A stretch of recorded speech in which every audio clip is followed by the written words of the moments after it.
बिस्मिल्लाहिर्रहमानिर्रहीम। आज का लेक्चर जो है ये कल के लेक्चर की ही कंटिन्यूएशन है। कल के लेक्चर में बेसिकली हमने पैसिव फिल्टर्स से स्टार्ट किया था और पैसिव फिल्टर्स में हमने पैसिव फिल्टर्स का रिस्पांस जो है वो देखा था। तो आज हम क्या करेंगे, आज थोड़ा-सा हम पैसिव जो लो पास फिल्टर है उसको और थोड़ी-सी डिटेल देखेंगे उसकी, फिर उससे हम स्विच करेंगे towards active low pass filter और उसका हम रिस्पॉन्स देखेंगे। थोड़ा-सा आज का लेक्चर जो है वो उसकी ड्यूरेशन लेंथी होगी क्योंकि थोड़ा हेवी लेक्चर है। So let's start the lecture. Okay, कल हमने जो लो पास फिल्टर स्टार्ट किए थे, लो पास फिल्टर में हमने ये देखा था कि लो पास फिल्टर जो है एक एग्जांपल के थ्रू भी हमने देखा था कि लो पास फिल्टर बेसिकली जो है वो पास करता है जो लो फ्रीक्वेंसी कंपोनेंट होते हैं उन्हें, और जो हाई फ्रीक्वेंसी कंपोनेंट्स होते हैं उनको अटेनुएट जो है वो करता है। जैसे आपने कल की क्लास में देखा था कि जो लो फ्रीक्वेंसी कंपोनेंट था उसको हायर गेन मिल रहा था और जो आपका हाई फ्रीक्वेंसी कंपोनेंट था उसको लो गेन मिल रहा था। सो ये इसका कैरेक्टरिस्टिक है। अगर आप इसका कर्व देखें तो इसका जो कर्व है, अगर आप एक्स एक्सिस पे फ्रीक्वेंसीज को देखें और वाई एक्सिस पे आप जो है वो मैग्नीट्यूड ऑफ द रिस्पांस देखें, तो आपके पास इसका जो कर्व है या ट्रांसफर फंक्शन है वो एक पर्टिकुलर रेंज ऑफ फ्रीक्वेंसीज पे मैक्सिमम और कांस्टेंट है जिसको हमने के डी सी कह दिया है। अभी हम देखेंगे कि व्हाट इज के डी सी। और फिर आके आके जो जो आप फ्रीक्वेंसी इंक्रीज करें तो ये आपका जो गेन है ये ड्रॉप होना शुरू होता है। और जब ये के डी सी की मैक्सिमम वैल्यू है, और के डी सी है क्या, K D C is the gain at omega is equal to zero, यानी डी सी गेन भी आप इसे कहेंगे। यानी जब आपकी फ्रीक्वेंसी जीरो होती है तो उस पॉइंट पे आपके पास जो गेन की वैल्यू है दैट इज नोन एज के डी सी। तो जब आपका गेन जो है वो 70% ऑफ योर मैक्सिमम गेन हो जाता है या 0.707 ऑफ योर मैक्सिमम गेन हो जाता है, उस पर्टिकुलर पॉइंट पे जो फ्रीक्वेंसी होती है, इस फ्रीक्वेंसी को आप लेबल करते हैं as omega beta and this is your bandwidth. ठीक है, यानी बैंडविड्थ बेसिकली क्या है, बैंडविड्थ आपकी जीरो फ्रीक्वेंसी से लेकर ओमेगा बीटा तक की जो रेंज है ये आपकी बैंडविड्थ है। इस बैंडविड्थ के अंदर जो फ्रीक्वेंसीज फॉल इन करेंगी उनको ये particular circuit maximum gain provide करता है, और जो फ्रीक्वेंसीज इस ओमेगा बीटा से बियॉन्ड हैं उनको ये जो है वो अटेनुएशन प्रोवाइड करता है, यानी उन पे इसका गेन फॉल ऑफ करता है। अच्छा, अब इसमें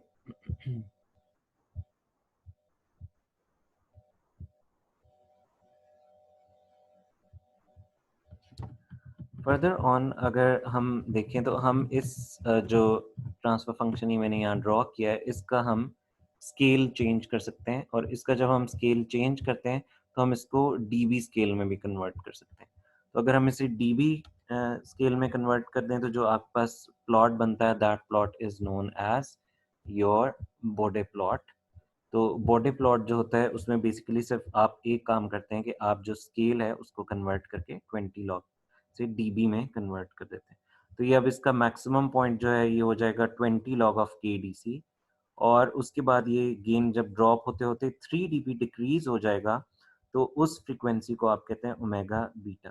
ये 3 डीबी का फैक्टर कैसे आया, अगर आप 0.707 यानी 1/√2 को डीबी स्केल में कन्वर्ट करें तो इसका रिजल्ट आता है -3 डीबी, यानी 70% ऑफ जब गेन अपने 70% पे आ जाता है या अपने मैक्सिमम के 70% पे आ जाता है, तो अगर आप उस चीज़ को डीबी स्केल में देखें तो डीबी स्केल में बेसिकली आपके पास गेन में 3 डीबी का रिडक्शन आ चुका होता है। -3 डीबी क्योंकि आ रहा है 0.707 को अगर आप डीबी में कन्वर्ट करें तो -3 dB shows there is a reduction of 3 dB.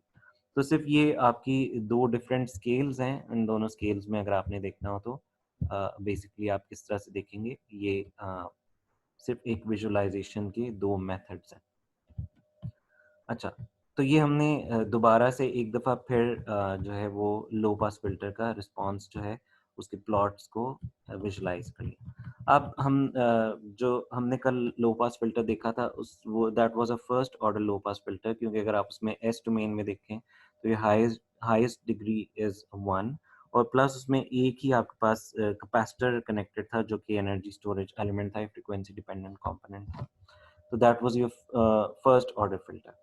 अब उसका जो रिस्पॉन्स है वो हमने कैलकुलेट कल किया था, दैट वाज इक्विवेलेंट टू के डी सी टाइम 1 ओवर टॉ जे ओमेगा प्लस 1। के डी सी यहाँ भी जनरल फैक्टर है, कल के केस में हमारे पास ये के डी सी 1 था, तो आप इसको अपने केस के अकॉर्डिंगली इसकी वैल्यू सेट करेंगे। अभी हम इसको जनरल रहने देते हैं, आगे जाके आप देखेंगे कि इस के डी सी की वैल्यू 1 के अलावा भी हो सकती है, तो इसीलिए अभी मैंने इसको जनरल के डी सी यहाँ लिख दिया। ये जो मेरा एक्सप्रेशन यहाँ पे लिखा है, ये आपको यहाँ जो है वो एक्सप्रेशन ये डिनोमिनेटर में लिखी हुई नज़र आ रही है। जो मैंने कल डेरिवेशन की थी उसमें ये थी 1 ओवर आर सी जे ओमेगा प्लस 1। तो आर सी को जस्ट यहाँ पर टाउ लिख दिए, ठीक है, और कुछ भी नहीं। तो ये वही कल वाला एक्सप्रेशन है। यहाँ पे ये देखिएगा, ये के डी सी से मल्टीप्लाई हो रहा है, this is a mistake, K D सी टाइम्स 1 over R J omega C plus 1 लिखा हुआ है, ठीक है, इक्विवेलेंट नहीं है, ठीक है। तो बेसिकली हमने सिर्फ किया क्या है कि जो कल हमने गेन की एक्सप्रेशन कैलकुलेट की थी उसमें जो आर सी था, आर सी को हमने रिप्लेस कर दिया बाय टाउ। और आपको पता है कि जो ओमेगा होता है या ओमेगा बीटा होता है, cut off frequency of R C circuit, वो होती है 1 ओवर आर सी, या आप उसे 1 ओवर टाउ भी लिखते हैं। तो इसी पर्टिकुलर जो आपके पास ये गेन की एक्सप्रेशन आई है, इसको इसमें अगर आप जे ओमेगा को एस से रिप्लेस कर दें और टाउ को आप 1 ओवर बीटा से रिप्लेस कर दें, तो ये एक अल्टरनेटिव फॉर्म भी आपके पास आ जाएगी। ये आ जाएगी के डी सी टाइम 1 over S divided by omega beta plus 1, ठीक है। तो ये इसकी 3 अल्टरनेटिव फॉर्म्स आपके सामने लिखी हैं। अगेन मैं मेंशन करता हूँ, ये इक्विवेलेंट नहीं है, ये मल्टीप्लिकेशन है, ये मुझसे मिस्टेक हुई है यहाँ पे, इसको काइंडली नोट, ठीक है। सो एक फॉर्म ये आ गई, दूसरी फॉर्म ये आ गई, और थर्ड फॉर्म ये जो कल हमने की थी ये आ गई। के डी सी अभी आपके पास जनरल है, कल जो हमने इक्वेशन बिल्डअप की थी उसमें K D C was equivalent to 1, ठीक है, लेकिन अभी हम इसको जनरल रखेंगे। तो अब हमने क्या कहा है कि के डी सी बेसिकली जो होता है वो आपके पास क्या होता है, डीसी गेन होता है। तो अगर आप इस पर्टिकुलर गेन की एक्सप्रेशन में डीसी गेन कैलकुलेट करना चाहें तो आप ओमेगा को 0 प्लग इन कर देंगे, बिकॉज डीसी क्या होता है, जिसकी जब आपके पास फ्रीक्वेंसी 0 होती है। तो अगर आप फ्रीक्वेंसी को 0 प्लग इन कर दें तो ये एच ऑफ 0 आ जाएगा, ओमेगा की जगह 0 आ गया आपके पास, और ये जो पूरा फैक्टर है आपके पास, ये पूरा का पूरा फैक्टर यूनिटी हो जाएगा और आप सिर्फ लेफ्ट आउट हो जाएंगे विद के डी सी। सो इसलिए हम इस के डी सी को कहते हैं कि दिस इज योर डी सी गेन, ठीक है।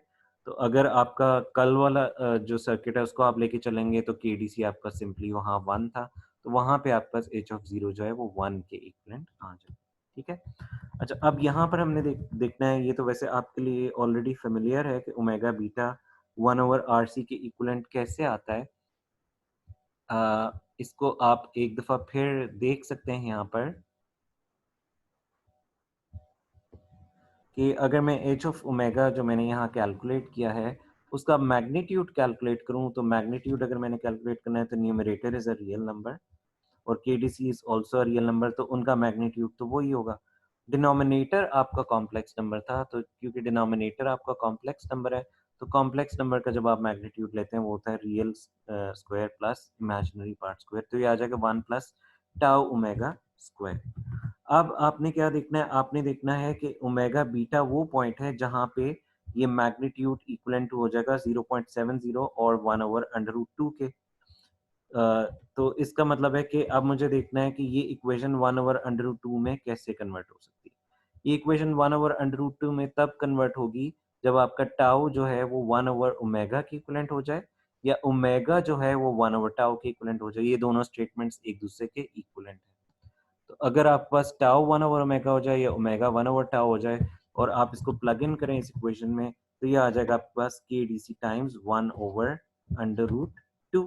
सो दिस मीन्स यहाँ आपके पास ओमेगा की वैल्यू 1 ओवर टाउ अगर आप प्लग इन करें या टाउ को 1 ओवर ओमेगा प्लग इन करें तो आपका जो गेन है वो मैक्सिमम गेन से 0.707 टाइम्स हो जाता है। तो यहाँ से ये रिलेशनशिप बिल्डअप हुई है कि आपके पास ओमेगा जो है वो किस तरह से 1 ओवर टाउ के इक्विवेलेंट हुआ या किस तरह से 1 ओवर आर सी के इक्विवेलेंट हुआ। This is an old concept, ये आप नेटवर्क एनालिसिस से पढ़ते आ रहे हैं, I hope you remember it. अब हम क्या करेंगे, अब हम ये करेंगे कि बेसिकली जो हमारा पैसिव फिल्टर है उससे हम स्विच करेंगे टुवर्ड्स एक्टिव फिल्टर। तो ये पैसिव फिल्टर तो हम ऑलरेडी देख चुके हैं, this is simply an RC circuit. तो अब हम क्या कर सकते हैं, अब हम इस पैसिव फिल्टर के साथ एक बफर अगर इनपुट साइड पे ऐड कर दें, तो ये मैंने बफर इनपुट साइड पे ऐड कर दिया। बफर से आप ऑलरेडी फेमिलियर हैं। बफर जो है वो नॉन इन्वर्टिंग कॉन्फ़िगरेशन का एक एप्लीकेशन है, जिसमें आपके पास जो फीडबैक पाथ होता है वो आप बेसिकली उसको ज़ीरो कर देते हैं या शॉर्ट कर देते हैं, और इसका जो गेन होता है दैट इज़ यूनिटी। तो इसमें जो इनपुट वोल्टेज होती है वही आपके पास आउटपुट वोल्टेज होती है। तो इस बफर को इनपुट पे ऐड करने का क्या फ़ायदा हुआ कि ये इनपुट साइड पे आइसोलेशन प्रोवाइड करेगा। आइसोलेशन का क्या मतलब है कि जो इनपुट इसके यहाँ इनपुट पे अपीयर हो रहा है वो ही ये यहाँ पर जनरेट करेगा। तो अब अगर आप यहाँ सर्किट के अंदर कोई चेंज भी करते हैं, तो जो आपका इनपुट यहाँ बफर को मिल रहा है वही ये यहाँ पर जनरेट करके देगा। सो दिस मीन्स यहाँ सर्किट के अंदर कोई भी चेंज जो है वो इस जो सर्किट का इनपुट है उसके ऊपर इम्पैक्ट नहीं डालेगी। ठीक है, सो दिस मीन्स आपकी इनपुट जो है वो आइसोलेट हो जाएगी। आपके सर्किट के अंदर कोई भी अगर चेंज आती है तो उस चेंज का इफेक्ट जो है वो इनपुट वोल्टेज के ऊपर नहीं होगा। ये बफर ये इनपुट वोल्टेज यहाँ पर इस्टेब्लिश करके आपको देगा। ठीक है, तो इसका मतलब है आपने वी इन को, ये जो आपका सर्किट है इससे आइसोलेट कर दिया। अब अगर यहाँ पे कोई चेंज भी आती है, कोई कंपोनेंट ऐड होता है या सब्ट्रैक्ट होता है, तो इनपुट वोल्टेज उससे इफेक्ट नहीं होगी। यही इनपुट वोल्टेज आपको इस बफर के आउटपुट पे एस्टेब्लिश्ड मिलेगी। तो ये आपने क्या किया, आपने बेसिकली उसी पैसिव फिल्टर के अंदर एक op amp based buffer add करके उस पैसिव फिल्टर के अंदर आइसोलेशन को ऐड कर दिया।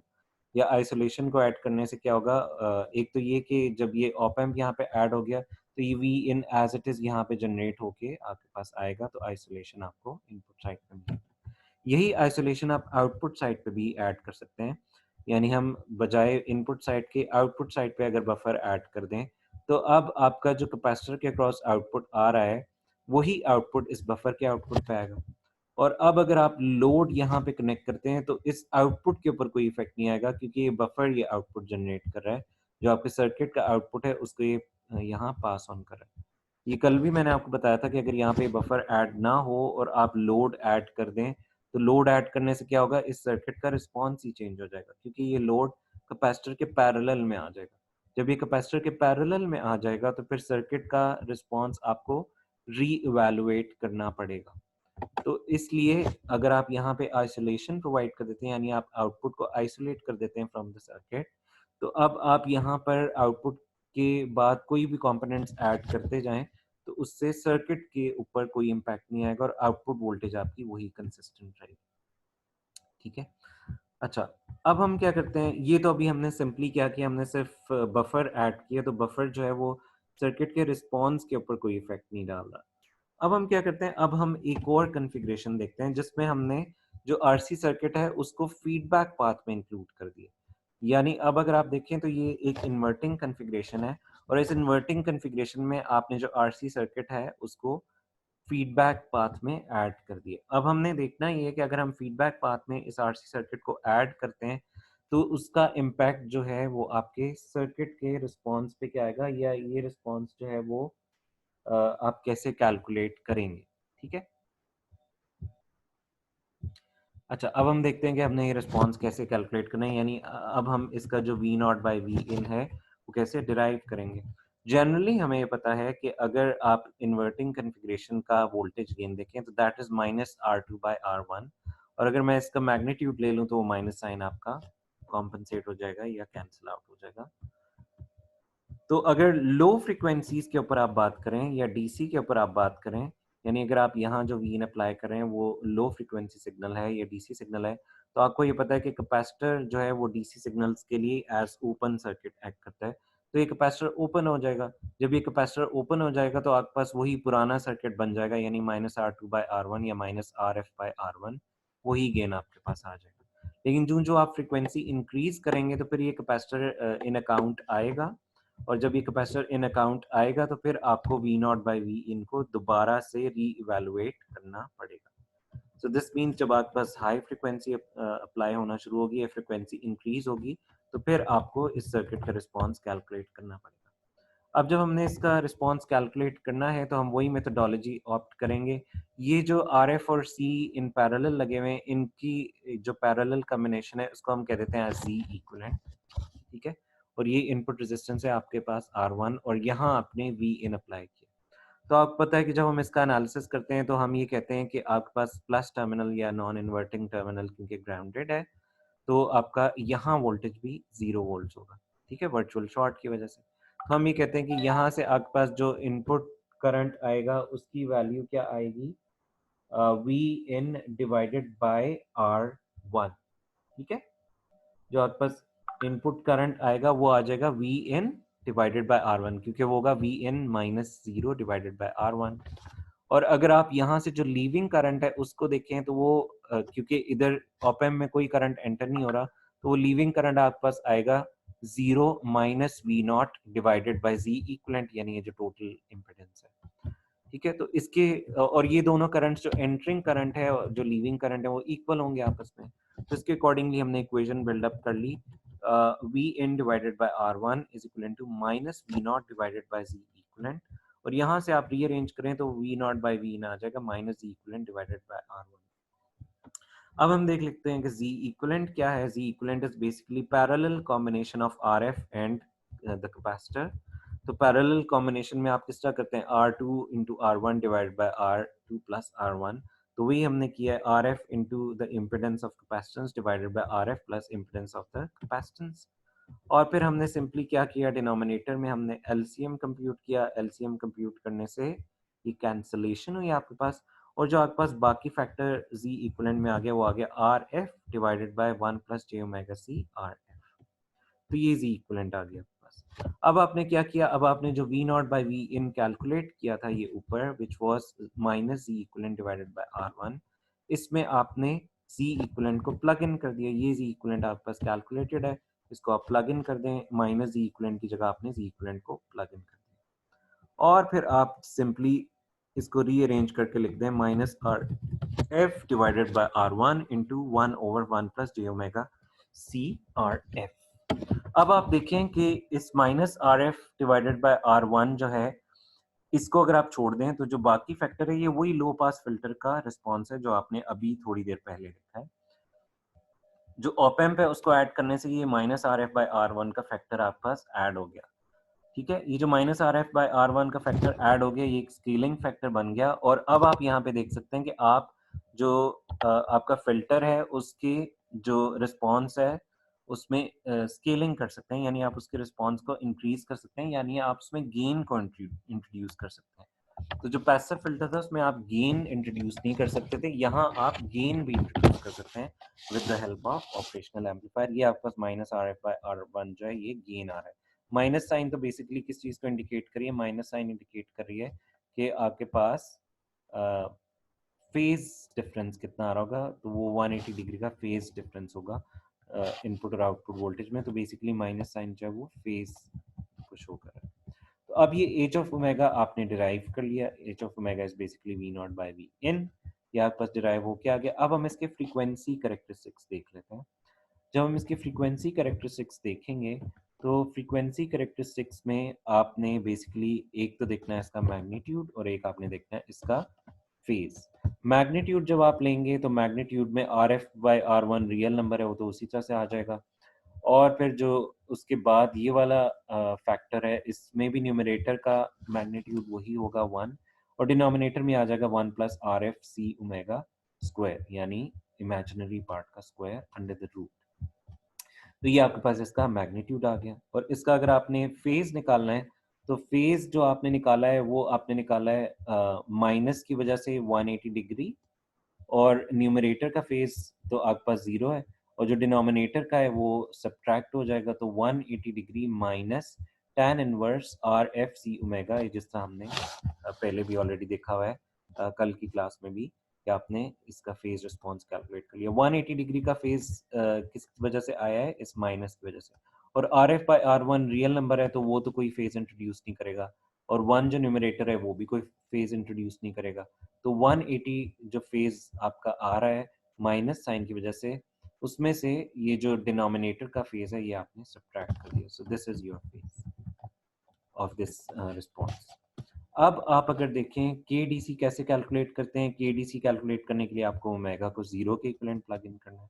तो अगर आप ओमेगा को 0 प्लग इन कर दें इस इक्वेशन में, तो आपके पास इस इक्वेशन में भी कर सकते हैं, अगर आप मैग्नीट्यूड देखना है, और अगर आपने ओवरऑल रिस्पॉन्स देखना है तो आप जो है वो ओरिजिनल जो इक्वेशन आपके पास आई थी उस इक्वेशन में भी कर सकते हैं। ये जो इक्वेशन आपके सामने जब आपने KDC निकालना है तो आपने ओमेगा को 0 प्लग इन कर देना है। जब आप ओमेगा को 0 प्लग इन कर देंगे तो ये पूरा का पूरा फैक्टर आपके पास यूनिटी बन जाएगा और KDC आपके पास कैलकुलेट होके आ जाएगा -RF डिवाइडेड बाय R1। ठीक है, और ओमेगा बीटा जो है वो आपको पता है कि ओमेगा बीटा किस तरह से कैलकुलेट करते हैं। ओमेगा बीटा एग्जैक्टली उसी तरह से कैलकुलेट होगा जिस तरह पिछले पार्ट में हुआ था। ये फैक्टर KDC हो गया, और इस फैक्टर को आपने देखना है कि ये फैक्टर कब 1/√2 के इक्विवेलेंट हो जाएगा। तो ये उस वक्त 1/√2 के इक्विवेलेंट होगा जब ओमेगा आपके पास 1/RF टाइम्स C हो जाएगा, तब ये पूरा फैक्टर 1/√2 बन जाएगा। तो इसलिए आपके पास ओमेगा बीटा कैलकुलेट हो जाएगा 1/RF टाइम्स C।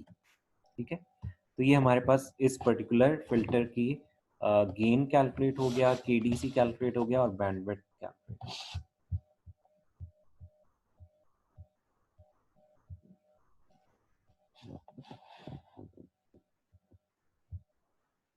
ओके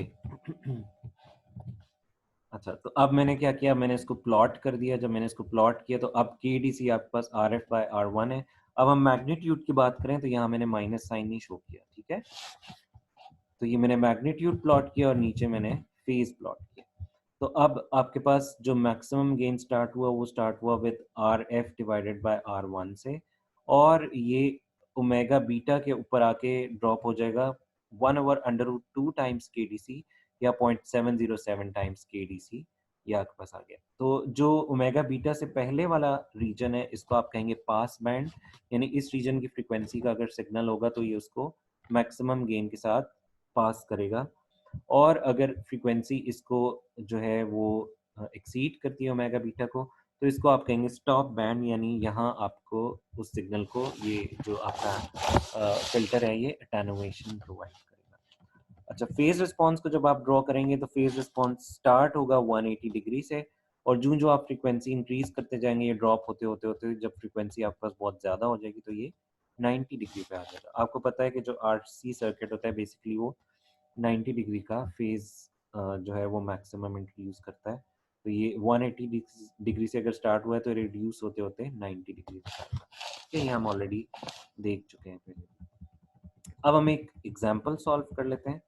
इस एग्जांपल में आपको ये कहा गया कि आपने एक इन्वर्टिंग लो पास फिल्टर डिज़ाइन करना है जिसका DC गेन -2 है और जिसकी बैंडविड्थ जो है वो 500 रेडियंस पर सेकेंड है। डिज़ाइन अगर करना है तो बेसिकली आपने RF, C और R1 को कैलकुलेट करना है। तो अब इक्वेशंस बिल्डअप करनी होंगी हमें। तीन हमारे पास अननोन्स हैं, देखते हैं हमारे पास इक्वेशंस इस गिवन इंफॉर्मेशन के अकॉर्डिंगली कितनी बिल्डअप हो सकती हैं, क्योंकि हमें दो पैरामीटर्स की इंफॉर्मेशन गिवन है तो दिस मीन हमारे पास दो ही इक्वेशंस बिल्डअप होंगी।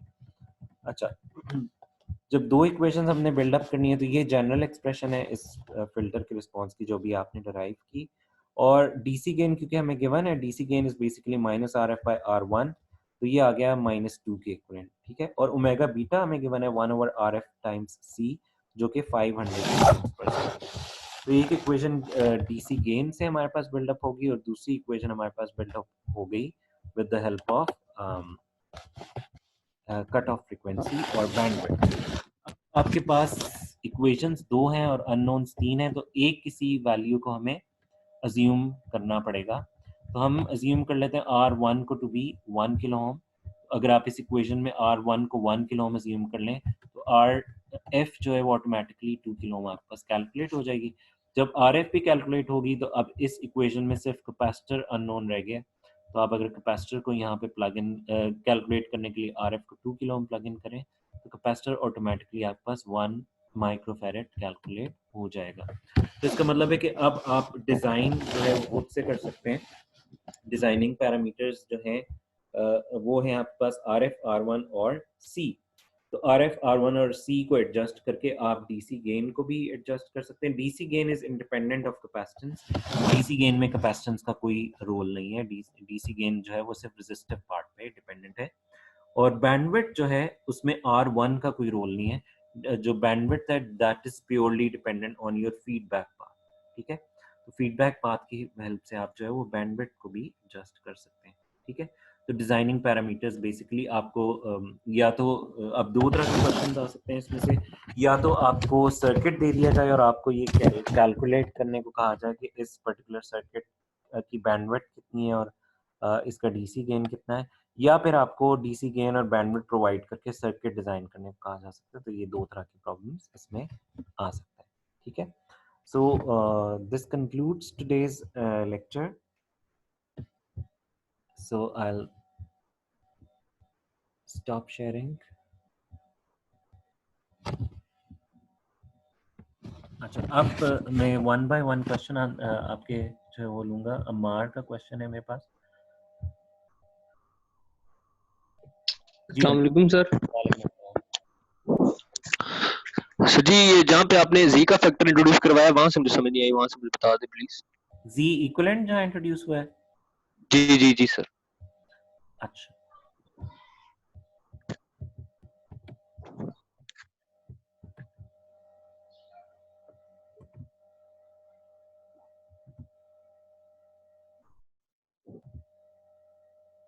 ये जो हमारे पास सर्किट था इसमें जो फीडबैक वाला पार्ट था इसमें एक रेजिस्टेंस और एक कैपेसिटेंस दोनों पैरेलल में आ रहे थे।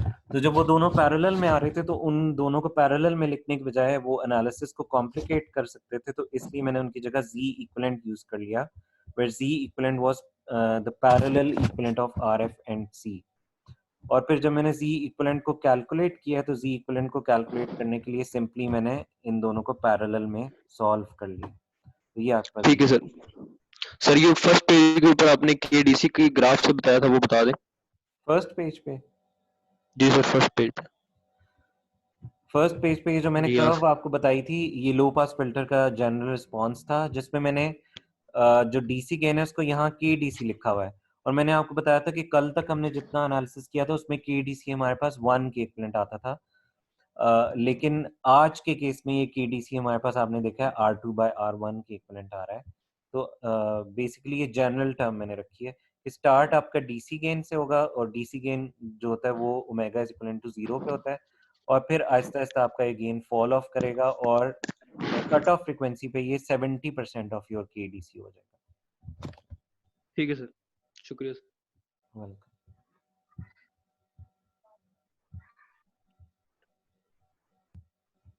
जी, एनी अदर क्वेश्चन?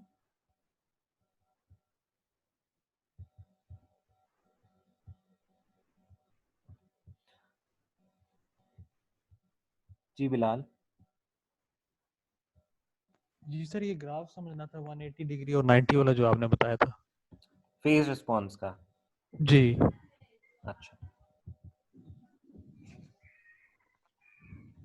अच्छा, जो आरसी सर्किट होता है बेसिकली उसका अगर हम फेज रिस्पांस देखें तो आरसी सर्किट का जो फेज रिस्पांस है, अगर आप पिछले लेक्चर्स को थोड़ा सा देख लें तो आरसी सर्किट जो है वो फेज को मैक्सिमम जब फ्रीक्वेंसी आपके पास इंक्रीज होती है तो -90 डिग्री तक लेके जाता है, ठीक है। तो वो आरसी सर्किट को अगर ओके। आप इंडिपेंडेंटली देखें तो वो 90 डिग्री का फेज इंट्रोड्यूस करता है।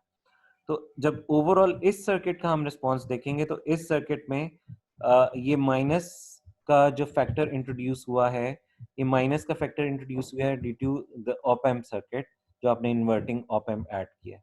तो ये माइनस का जो आपके पास साइन आ रहा है ये 180 डिग्री का फेज ऑलरेडी इंट्रोड्यूस कर चुका है। तो इसका मतलब है इनिशियली आप जो है वो 180 डिग्री के फेज डिफरेंस पे स्टैंड कर रहे हैं due to this minus sign.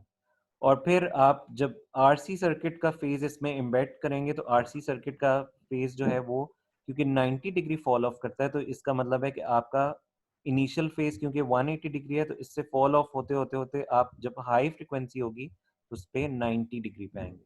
अगर इंडिपेंडेंटली आरसी सर्किट होता था तो वो आपके पास -90 डिग्री तक जाता था, फ्रॉम 0 अप टिल -90 डिग्री। तो अब क्योंकि इनिशियल फेज आपका 180 डिग्री है तो अब आपका जो फाइनल फेज होगा वो -90 डिग्री अगर आप इसमें ऐड करें तो वो 90 डिग्री बनेगा। Okay sir, thank you very much.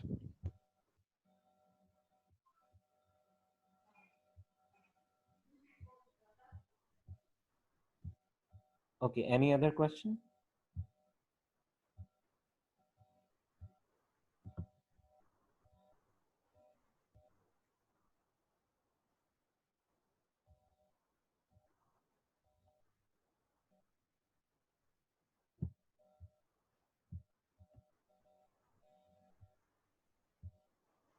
Sir ये 90 डिग्री वाली बात बता दें दोबारा कि रिड्यूस क्यों होता है 90 डिग्री? ये आप अगर जहां हमने ऑपरेशनल एम्पलीफायर का फ्रीक्वेंसी रिस्पांस देखा था ना, जो बिल्कुल शुरू के लेक्चर्स हैं लॉकडाउन के बाद, जी उनमें हमने जी जी कवर किया हुआ है कि जो आपके पास आरसी सर्किट की वजह से फेज इंट्रोड्यूस होता है, वो जो जो फ्रीक्वेंसी इंक्रीज होती है तो फेज लैग आना शुरू होता है, वो मैक्सिमम 90 डिग्री तक जाता है। तो ये ठीक है सर। आपके पास इंडिपेंडेंटली आरसी सर्किट का फेज लैग है। और अगर आप इसमें minus R F by R one का ऐड कर दें तो 180 डिग्री वहां से आ जाएगा। Okay, you can raise hand. जी इम्तियाज।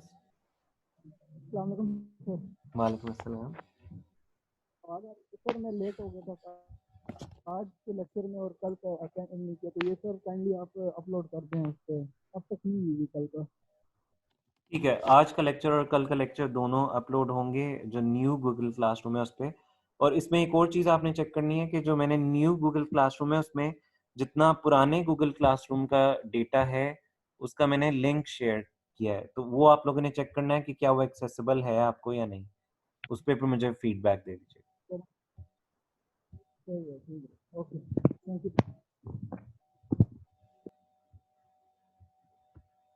जी, एनी अदर क्वेश्चन?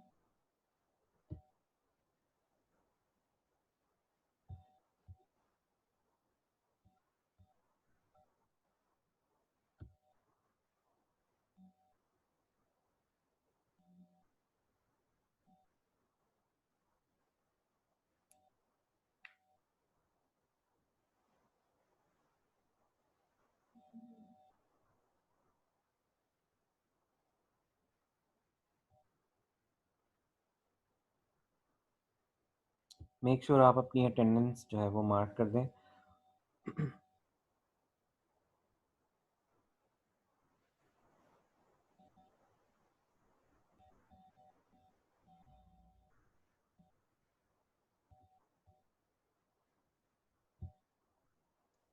जी नमान।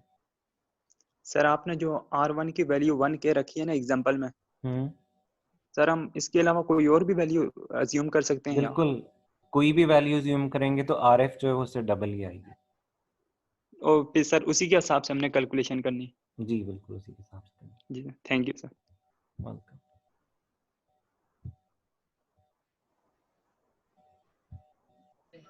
जी आवर। अस्सलाम वालेकुम सर। वालेकुम अस्सलाम।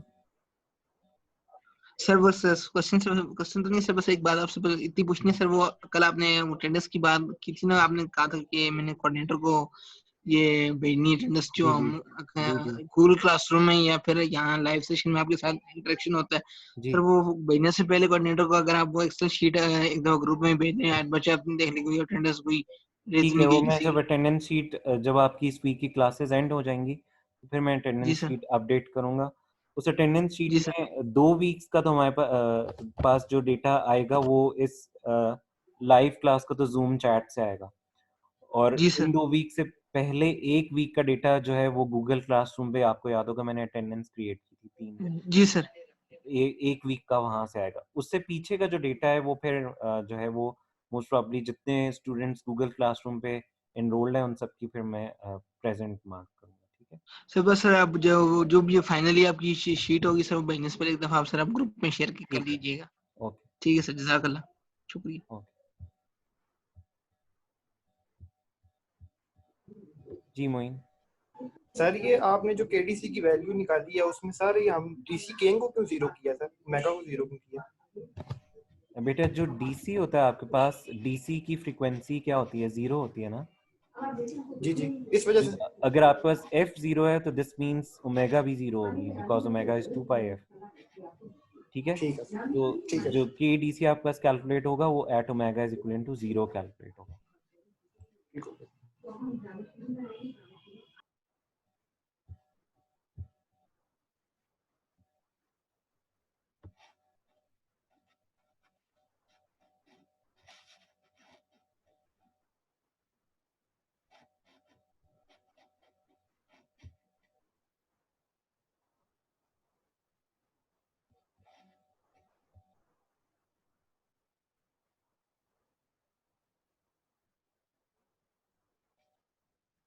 I think there is no more question. So अच्छा सलमान का कोई question है? Let's see. जी सलमान. अस्सलाम वालेकुम सर। सर वालेकुम अगर जो प्रीवियस टॉपिक्स थे, मतलब जब यूनिवर्सिटी खुली हुई थी, तो सर अगर उन टॉपिक्स में से कोई कंफ्यूजन है, कोई न्यूमेरिकल अगर इशू कर रहा हो तो वो आपसे पूछ सकते हैं? जी बिल्कुल पूछ सकते हैं आप, उसको गो थ्रू कर लें और जो क्वेश्चंस हैं वो जिस तरह से कल हमारा एक इंटरेक्टिव सेशन है वो अभी के जितने सेशंस हैं उनसे रिलेटेड है, तो इसी तरह नेक्स्ट वीक में मैं फिर एक इंटरेक्टिव सेशन जो है वो लॉकडाउन से पहले वाले टॉपिक्स के जी लिए रख लूँगा, तो उसमें आप पूछ लीजिए. जी सर, बहुत शुक्रिया सर, बहुत शुक्रिया सर, ज़रूर. Okay. Thank you sir.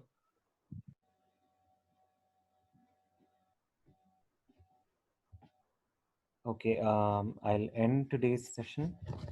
So inshallah we'll meet tomorrow at 4:30 और कल हम जो फ्रेश कंटेंट नहीं पढ़ेंगे, जो लॉकडाउन के बाद जितने भी लेक्चर्स हैं आपके पास उनमें से स्टार्ट के लेक्चर्स तो हम एक दफ़ा डिस्कस कर चुके हैं, तो एडीसी डैक और ये जो इस वीक में हमने पार्ट कवर किया इससे रिलेटेड अगर आपके कोई भी इश्यूज हैं तो आप कल की क्लास में डिस्कस कर सकते हैं. तो थैंक यू वेरी मच. अल्लाह हाफ़िज़.